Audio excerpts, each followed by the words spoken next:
Magandang gabi, boss. Mahal sa'yo ating boss. Ito na yung napag-usapan natin. Wala pa tayo. Pwede ito wag katatagi ha. Marriage certificate namin ito ng asawa ko. Sa mga kasinugali kaya gusto ko isang la. Isasakla mo ta? Oo, tama-tama. 1 week, rimata na. Baka hindi ko natubusin. Isasakla mo talaga? Oo. Ang kondisyon ko lang, bago ko ito bilhin sa iya, ay isama mo dito ang asawa mo. Halika. Ano yan, boss? Oh, ito na. Yan ang boss? Oo, ito na ang asawa ko. Ano bang gagawin na ba mo dito? Ay, teka, titingnan ko muna talaga. Ay, baka ako'y lugi sa iyo eh.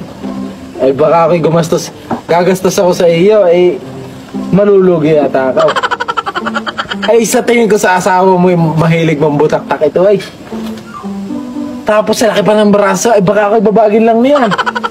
Magpapagamot pa ako sa sarili ko. Ay, timo makakatawa ang bilog na bilog. Ay baka kulong pa isang sakong bigas sa isang linggo. Boss, tsaka pala, hindi talaga pwede. At ako hindi nabili pala ng gantaw. Agawa ng sabi ng boss ko, bilhin ko lahat ay mga importanteng bagay. Kaya boss, salamat. Sa susunod na lang. Susunod na lang. Susunod na lang. Yung palang asawa may napagkabait din.